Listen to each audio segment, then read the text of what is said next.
Hello दोस्तों, आज की कहानी है कपटी बगुला की। तो चलिए शुरुआत करते हैं आज की कहानी की। एक जंगल में बहुत बड़ा तालाब था जिसमें अनेक प्रकार के जीव जंतु रहते थे। वहीं पर एक बूढ़ा बगुला भी रहता था जो इतना बूढ़ा हो चुका था कि वो किसी का शिकार भी नहीं कर पाता था। जब उसने सोचा कि कैसे भी करके मुझे इसी तालाब के जीव जंतु से अपनी भूख को खत्म करना होगा, उसके लिए कोई योजना बनानी होगी। एक दिन तालाब के किनारे बेटा बूढ़ा बगुला रो रहा था। एक केकड़े ने जब उसे रोते हुए देखा तो उसके मन में दया आ गई। वह बगुले के पास जाकर बोला, तुम इस प्रकार क्यों रो रहे हो? बूढ़ा बगुला भारी आवाज में बोला, बेटा तुम ठीक कह रहे हो, मैं वास्तव में ही बहुत दुखी हूँ। मेरा मन चाहता है कि मैं फूट फूट कर रोऊं, क्योंकि आज मैं अपने लिए नहीं, अपने सभी भाई बंधुओं के लिए रो रहा हूँ।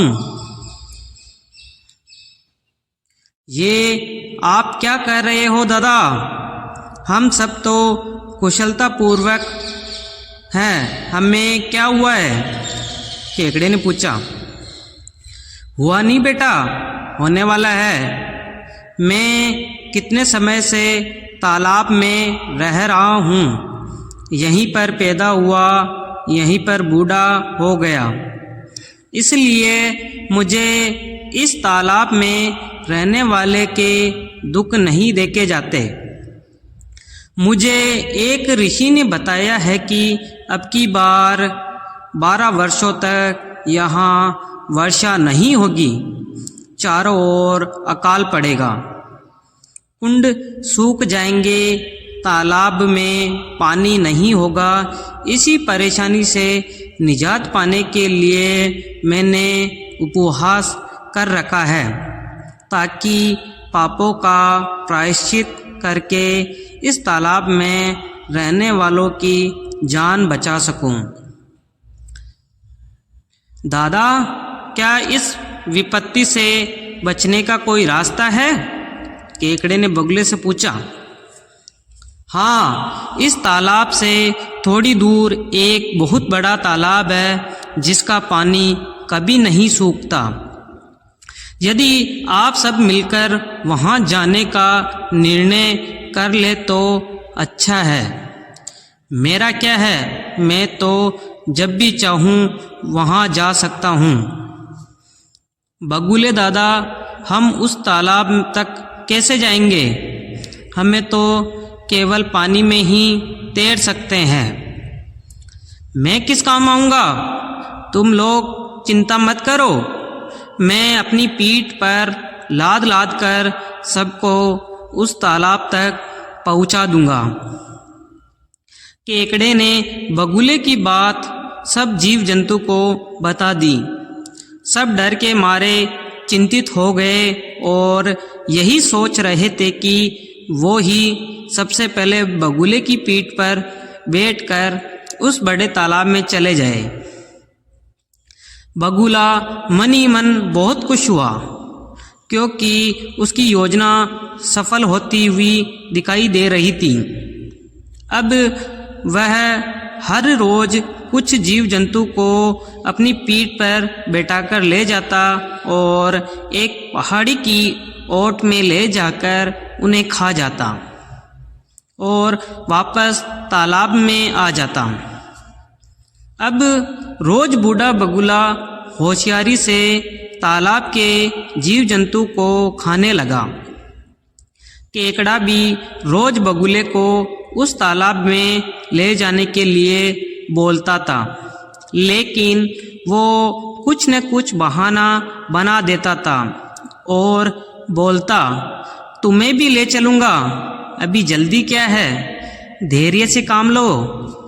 एक दिन दुखी होकर केकड़े ने उससे पूछ ही लिया, दादा तुम मुझे यहाँ से लेकर क्यों नहीं जा रहे हो? क्या मैं यहीं पर मरूंगा? मैं अपने दादा के होते हुए यहाँ मरना नहीं चाहता। आज आप मुझे यहाँ से ले चलो। बगुला केकड़े की जिद के आगे हार गया और उसे अपनी पीठ पर बैठाकर उड़ गया।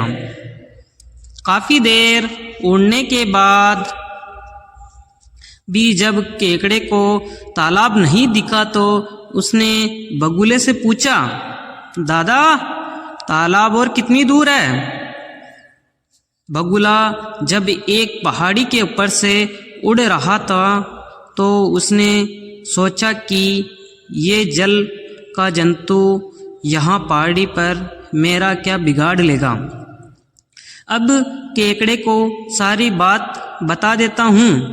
तभी उसने अपनी शान मारते हुए कहा, बेटा तू तालाब को भूल जा, ऐसा कोई तालाब ही नहीं है। यह सब कहानी तो मैंने तुम लोगों को पागल बनाने के लिए गढ़ी थी, जिसमें तुम सब फंस गए। अब मैं अपना शिकार करता हूँ। जब मेरे सीधे ढंग से पेट नहीं भरा तो मैंने उल्टे तरीके से पेट भरने का रास्ता निकाला। केकड़ा समझ गया कि यह तो कपटी धोखेबाज है, इसने सभी जीव जंतु को खा लिया, आज ये मुझे भी खा जाएगा। मौत को सामने देखकर केकड़े ने समझदारी से काम लेना शुरू किया। उसने अपने दोनों दांत पूरी ताकत से बगुले की गर्दन में गाड़ दिए। हाय मैं मरा, ये बोलते हुए बगुले के गले से अंतिम चीख निकली और वह धड़ाम से धरती पर आ गिरा। पापी बगुला तो उसी समय मर गया। केकड़ा वापस अपने तालाब में वापस आ गया। उसने अपने साथियों को उस पापी बगुले की कहानी सुनाई तो बाकी बचे जीव जंतु केकड़े को धन्यवाद देने लगे।